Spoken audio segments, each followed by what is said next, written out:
오늘 이 시간 우리가 추수감사절을 맞이하고 또 우리가 1년 동안 하나님께서 주신 많은 것들에 감사하고 있는 날입니다. 여기 제가 지난 금요일 날 우리 사라이랑 야유회를 다녀왔습니다. 그때 제가 하는 행동을 보고 이게 어떻게 보면 이 책이 갑자기 생각난 그게 있었거든요. 제가 사라에 갔을 때 우리 정말 아름다운 단풍과 좋은 것들을 보고 맛있는 것을 먹고 이제 우리 사라의 어르신들에게 커피를 뽑아드린다고 커피를 딱 했는데 제가 커피잔이 나오자마자 손을 딱 갖다 대더라고요. 그러니까 이게 20초만 기다리면 되는데 느긋하게 기다리지를 못하고 그게 나올 때까지, 커피가 끝날 때까지 계속 손을 이렇게 대고 있더라고요. 그리고 이게 얼마나 제가 조급하고 성격이 급한지를 알겠더라고요. 근데 이게 저만 그런 게 아니더라고요.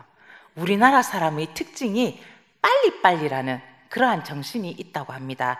2006년에 나온 책 중에 경향신문 특별 취재팀에서 출판한 우리도 몰랐던 한국의 힘이란 책이 있습니다. 그 책에 보면 취재 기간이 1년이고 각계 최고의 인사들이 30명이 이 책을 집필했고 100명여 사람에게 인터뷰를 해서 만든 책이라고 합니다.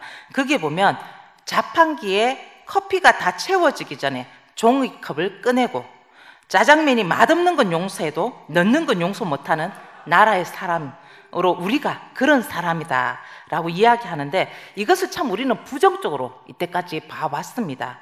이게 한국인의 특유의 기질이고 라는 사실이, 근데 그들이 말하기를 우리의 저돌성이고 힘이다 라고 이야기하고 있습니다.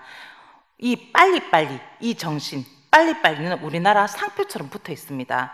우리나라에 거주하는 외국인들이 우리나라에 오면 첫 번째 배우는 말이 안녕하세요 이 말이고, 두 번째 말이 빨리빨리 이 말이라고 합니다.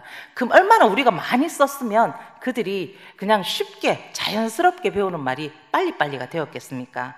이것은 우리나라 사람이 의식 중에 빨리빨리를 보여주는 말입니다. 그래서 우리가 발전도 빠르고 또 IT 강국으로 되는 미끄럼이 되기도 했습니다. 우리나라는 타국에서 300여 걸려야 하는 그러한 기술을 30년 만에 그렇게 만들어내기도 했습니다.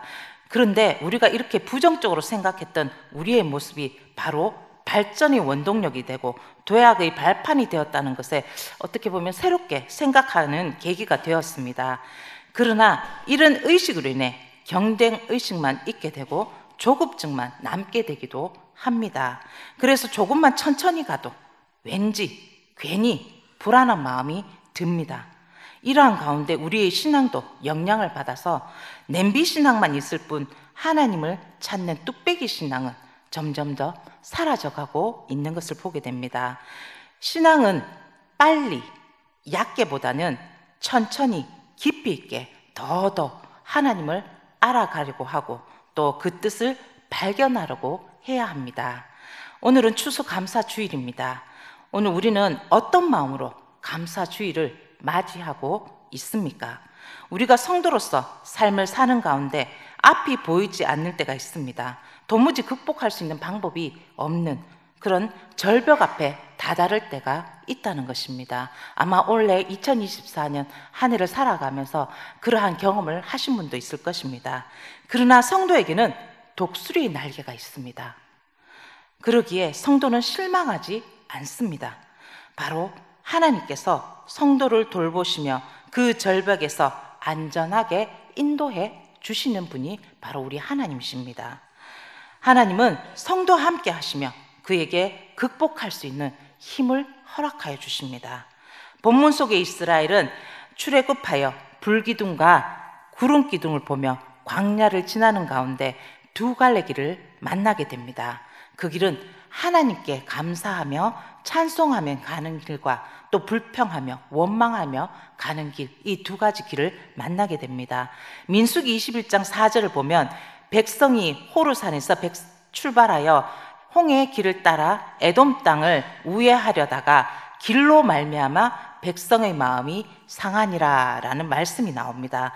이는 이스라엘 백성들이 자신의 뜻대로 되지 않음으로 인해서 마음이 상했다는 겁니다.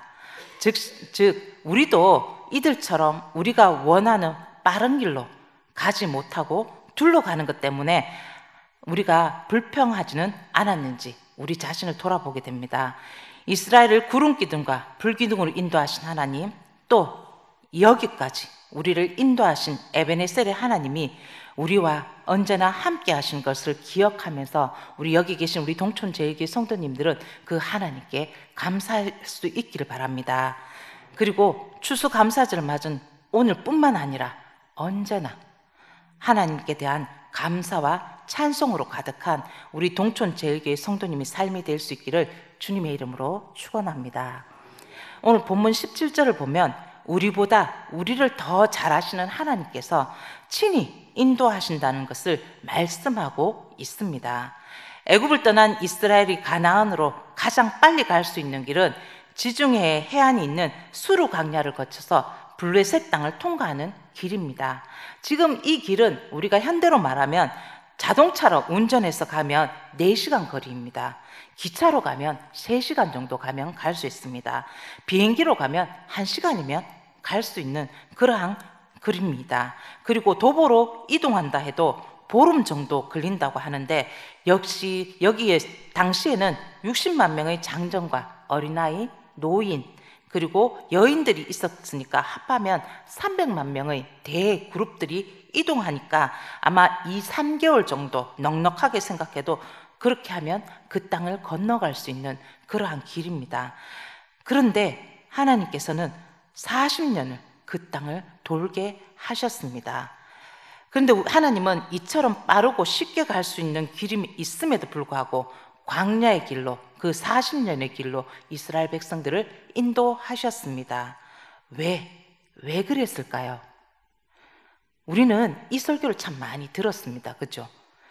그것은 사람의 본심이 드러나는 경우가 몇 가지 있는데, 그 중 하나가 생명의 위협을 느끼는 자리에 있을 때 그 본심이 나타난다고 합니다. 광야의 빠른 길로 가면 이스라엘 백성이 바로 자신들의 본심이 드러나게 되기 때문입니다. 이스라엘 백성들은 광야를 지나는 동안 애굽에서 준비해 놓은 식량이 떨어지자 식량이 없다고 불평을 했습니다. 또 식수가 떨어지면 마실 물이 없다고 원망했던 사람들입니다. 또 출애굽 초기에는 홍해가 가로막히자 어떻게 했습니까? 출애굽기 14장 14절 말씀을 보면 그들이 또 모세에게 이르되 애굽에 매장지가 없어서 당신이 우리를 이끌어내어 이 광야에서 죽게 하느냐? 어찌하여 당신이 우리를 애굽에서 이끌어내어 우리에게 이같이 하느냐라고 원망까지 했습니다. 이러한 사람이 수르 광야를 거쳐 블레셋을 만나면 어떻게 되겠습니까? 여기에 이 블레셋은 호전적인 민족입니다. 훗날 두고두고 이스라엘의 채찍이 되기도 하고 이스라엘의 유혹이 되기도 하는 민족입니다. 그런 그들에 비해 이스라엘은 오합지졸과 같은 상태로 블레셋을 만났다면 어쩜 아마 여지없이 그들은 애굽으로 돌아가고자 할 게 분명했기 때문입니다. 이스라엘은 그들 자신은 몰랐지만 하나님은 이미 그들을 너무 잘 알고 계셨습니다. 이들은 하나님을 의지한다고 했지만 실제로는 자신들을 의지하고 있었기에 하나님은 이들을 좀 멀긴 하지만 안전한 곳으로 인도하며 신앙훈련과 교육을 시켰던 겁니다. 이러한 하나님의 의도는 이 이스라엘 백성들은 전혀 알지 못했습니다. 그러므로 이스라엘이 지나왔던 그 광야는 하나님이 직접 가르치는 신앙의 학교였던 것입니다. 그들은 광야를 지나면서 신앙이 무엇인지, 믿음으로 사는 것이 무엇인지를 배웠습니다. 여러분, 우리도 마찬가지입니다. 신앙생활을 하면서 광야를 피한다면 진정한 신앙을 알 수도 없고 믿음도 알 수 없습니다. 우리를 향한 하나님 뜻을 알지도 못하고 하나님과의 깊은 교제도 무엇인지 알지 못할 수 있습니다. 이스라엘은 40년에 걸쳐 광야를 돌아서 가는 가운데 하나님을 의지하는 방법을 배웠습니다. 그래서 신앙생활 가운데 고통이 없으면 면류관이 없다라는 말이 있기도 합니다. 우리가 신앙의 여정에서 가장 경계하고 염려해야 할 것은 하나님에 대한 불신이며 내 자아에 대한 만족입니다. 성경 어디에도 신앙의 위인들에게 있어서 이런 모습을 찾아볼 수 없습니다. 그런데 만약에 우리에게 이런 모습이 우리가 여기에 빠지게 된다면 하나님은 이스라엘을 광야에서 돌린 그것처럼 우리도 머나 먼 길, 먼 긴 시간을 돌아가야 할 수도 있다는 것입니다. 추수감사절 맞이하는 오늘 여기 계신 우리 성도님들은 우리는 지나온 1년을 돌아보면서 우리가 하나님의 인도하심을 따라 제대로 살아왔는지를 한번 돌아볼 수 있길 바랍니다. 그 가운데 내가 만약에 부족했거나 불순종한 것이 있었다면 그것을 가지고 하나님 앞에 나아가시기 바랍니다. 그리고 다시 우리를 향한 하나님의 뜻을 제대로 파악하시고 그 인도하심을 따라 살아갈 수 있기를 바랍니다. 우리보다 앞서 가시며 우리를 인도하시는 그 하나님의 은혜가 오늘 추수감사절을 맞아 하나님께 감사하는 우리 동촌제일교회 성도들 위해 함께 하시길 간절히 축원합니다. 본문 19절을 보시면 하나님은 우리에게 직접 오셔서 성취하시는 분이심을 보여주고 있습니다. 오늘 19절 말씀에 보면 모세가 요셉의 유고를 갖고 나오는 이야기가 나옵니다. 이스라엘이 출애굽하게 되자 요셉의 유고를 가지고 나옴을 보게 됩니다. 그것은 약 400년 전 요셉이 하나님의 언약을 확신하는 가운데 하나님께서 이스라엘을 애굽에서 내어보낼 때에 자신의 유고를 가지고 나갈 것을 그렇게 유언했기 때문입니다. 그는 유골이 되었으라도 하나님께서 그 이스라엘 백성에게 주시겠다는 그 약속의 땅에 가고 싶었던 것입니다. 이러한 요셉의 믿음을 이스라엘은 대대로 전했고 그것을 기억했습니다. 그리고 400년간 그의 유언과 함께 유고를 지켰던 겁니다. 그리고 오늘 말씀처럼 모세가 요셉의 유고를 출애굽하는 그 당시에 들고 나올 수 있게 되었던 것입니다. 오늘의 우리도 이와 같이 성경을 통해서 말씀하시는 하나님의 그 언약의 말씀에 확신하며 믿고 우리는 그렇게 요셉과 같이 그렇게 살아가야 합니다. 우리의 하나님은 신실하셔서 하나님은 말씀하신 것을 그대로 이루시는 분이십니다. 하나님은 약속한 것을 반드시 성취하십니다. 그래서 하나님의 약속에 근거한 믿음은 그대로 이루어집니다. 히브리서 11장 1절 말씀에 보면 믿음은 바라는 것의 실상이요 보이지 않는 것의 증거라고 말씀하고 있습니다. 하나님의 언약은 정확합니다. 마태복음 5장 18절 말씀을 보시면 진실로 너희에게 이르노니 천지가 없어지기 전에 율법의 1.1획도 결코 없어지지 아니하고 다 이루리라 라고 말씀하고 있습니다. 그럼에도 불구하고 하나님에 대한 약속에 대해 반신반의하는 사람이 있다는 것입니다. 예수님을 자신의 구주로 믿고 고백하면 구원받아 영생을 얻게 된다는 하나님의 약속에 대해 죽어봐야 알지 우리가 지금 어떻게 알아? 그렇게 말하는 사람도 있다는 것입니다. 하지만 하나님은 본문의 사건을 적극적으로 그냥 그 당시에 그렇게 만들어낸 사건이 아니라는 것입니다. 하나님은 준비하셨고 400년이 또 훨씬 이전에 아브라함에게 하신 약속을 바로 이 말씀을 통해서 이루었다는 것입니다. 창세기 15장 16절 말씀에 보면 내 자손은 4대 만에 이 땅에 돌아오리니 이는 아모리 족속의 제약이 아직 가득 차지 아니함이라 라고 말씀하고 있습니다. 하나님은 이 말씀을 이룬 것입니다. 사람의 약속은 경우에 따라서 환경에 따라서 무효가 되기도 하지만 하나님의 약속은 정확합니다. 출애굽 당시 이스라엘 백성이 요셉의 유고를 통해 하나님의 약속이 반드시 성취된다는 사실을 그들은 깨닫고 알게 되었고 기억하게 되었습니다. 중요한 것은 요셉이 그의 아버지 야곱을 통해 아브라함이 주신 약속의 땅의 비전을 듣고 기억했던 것처럼 우리 또한 오늘 하나님의 말씀, 이 성경 말씀에 나타난 믿음의 선진들, 믿음의 조상들, 믿음의 사람들이 우리의 믿음이 되기 위해서는 성경을 우리는 읽어야 하고 들어야 하고 늘 마음에 기억하며 살아가야 한다는 것입니다. 이럴 때 우리 마음에 있는 하나님 나라에 대한 소망이 식어지지도 않고 또 우리는 이 땅에 썩어질 허무한 것들과 육체의 탐욕과 싸워서도 우리는 승리하는 삶을 살 수 있다는 것입니다. 영국의 시인 프란시스 톰슨이라는 사람이 있습니다. 그는 7살 때 셰익스피어 작품을 줄줄줄 암송했다고 합니다. 그의 아버지는 그의 기억력의 비상함을 보고 그를 신학교에 보냈다고 합니다. 그런데 그는 신학교에 공부하다 보니까 이것이 너무 시시한 거예요. 그래서 중도에 포기했습니다. 그래서 이제는 의사가 되게 했습니다. 하지만 의사 수업을 받는 중에도 피를 보니까 이것을 할 수 없다는 생각이 들어 또 포기했습니다. 아버지는 그를 군인으로 만들고자 군사학교에 보냈습니다. 하지만 얼마 있지 못해서 적성이 맞지 않는다고 그는 다시 포기했습니다. 결국 그에게 맡겨진 것은 사업이었습니다. 그러나 사업이라고 늘 잘 되는 것은 아니겠지요. 그래서 그는 결국 모든 것을 잃어버리고 좌절하게 되었습니다. 그리고는 방탕한 삶을 살다가 인생의 끝자락에 지나온 자신의 삶을 돌아보면서 이런 시를 하나 지었습니다. 지나온 삶을 돌아보며 그가 지은 시의 제목이 천국의 사냥개라는 제목입니다.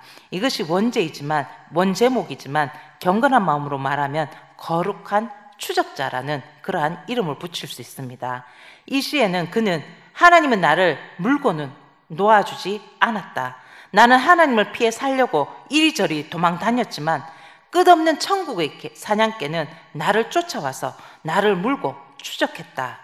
나는 좀 더 일찍 회개하고 하나님 앞에 섰더라면 내 인생이 이렇게 패망하고 이렇게 망가지지 않았을 텐데, 내가 이렇게 42년의 짧은 인생을 살고 마무리하지만 돌아보면 내가 하나도 내어놓을 것이 없다라고 말하고 있습니다.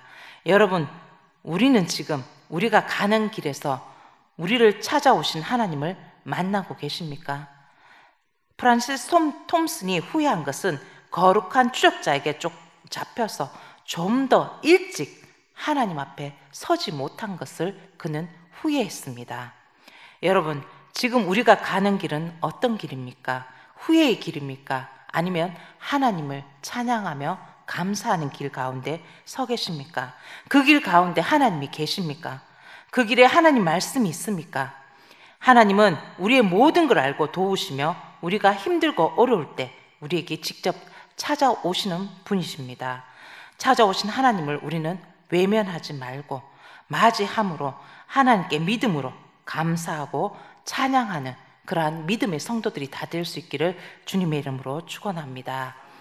오늘 본문 말씀 21절 22절을 보면 하나님은 언제나 우리보다 앞서서 우리를 인도하며 진행하시는 하나님이심을 말씀하고 계십니다.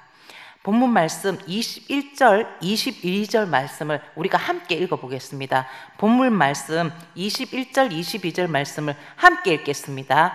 여호와께서 그들 앞에서 가시며 낮에는 구름 기둥으로 그들의 길을 인도하시고 밤에는 불 기둥으로 그들에게 비추사 낮이나 밤이나 진행하게 하시니 낮에는 구름 기둥 밤에는 불 기둥이 백성 앞에서 떠나지 아니하니라. 아멘. 오늘 본문 말씀 21절에 보면 여호와께서 그들 앞에 가시며, 또 22절에 보면 백성 앞에서 떠나지 아니하시니라 라고 나와 있습니다. 이스라엘은 출애굽시킨 하나님은 그들이 약속의 땅 가나안에 도착할 때까지 하나님께서는 계속해서 앞서서 그들을 인도하고 계심을 볼 수 있습니다. 그러므로 앞에 가시며라는 말은 하나님께서 친히 구름 기둥과 불 기둥으로 인도하셨음을 강조하고 있는 말씀입니다. 이 기둥은 이스라엘의 진정한 통치자는 오직 하나님 한 분이심을 그렇게 선포하는 부분입니다. 민수기 9장을 보면 성막이 만들어진 이후에는 성막과 함께 구름 기둥이 이스라엘을 인도하는 표징이 되었습니다. 그래서 구름이 떠오르면 이스라엘은 행군을 했고, 구름이 머물면 또 진을 쳤습니다. 여기에서 특이점은 행군과 멈춤이 규칙적이지 않았다는 겁니다. 어떤 때는 하루 만에 또 이렇게 행군을 했고, 혹은 한 달 혹은 1년을 머무르기도 했다는 겁니다. 이것은 하나님이 이스라엘 광야에서 행군하는 그 행군 가운데 멈추거나 행군하는 모든 행위가 하나님께 달려있지 이스라엘이나 모세에게 달려있지 않음을 보여주는 말씀입니다. 이와 같이 성도된 우리 또한 하나님께서 이렇게 인도해 주신 것을 믿어야 하고, 구름 기둥과 불 기둥이 광야의 험한 길을 가는 동안 이스라엘을 떠나지 않은 것처럼 하나님께서 여기 계신 우리 모든 성도님들을 눈동자같이 지키시고 보호하심을 확신해야 합니다. 시편 121편 4절 보면 이스라엘을 지키시는 이는 졸지도 아니하시고 주무시지도 아니하시리로다 라고 합니다. 이 졸지도 아니하시고 주무시지도 아니하시는 그 하나님께서 언제나 우리와 함께 하심을 믿으시기 바랍니다. 오늘은 추수감사 주일입니다. 우리를 지금까지 인도해 주신 그 하나님, 그 하나님께 감사하고 우리를 위해 언제나 모든 것을 준비해 주시고 우리와 함께 해주시는 그 하나님을 우리가 바라봄으로 오늘 이 시간 우리 가운데 앞서가신 하나님을 바라볼 수 있게 바라며 또 감사하는 성도가 되기 바랍니다. 오늘 여기 계신 우리 사랑하는 동촌지역의 성도님들은 우리의 감사와 찬양의 이유는 우리 자신과 이 세상에 어떤 환경이 있지 않음을 우리가 알아서 그것이 오직 하나님께로부터 온다는 사실을 우리는 깨닫고, 하나님에게서 떠나지 아니한 구름 기둥과 이스라엘에게서 떠나지 않은 구름 기둥과 불 기둥이 언제나 우리 여기 계신 성도님들과 함께 하심을 믿고 그 인도하심을 받음으로 우리의 삶 모든 부분에서 하나님이 앞서가심을 우리가 직접 경험하고 체험할 수 있는 우리 모든 성도님이 될 수 있기를 주님의 이름으로 축원합니다.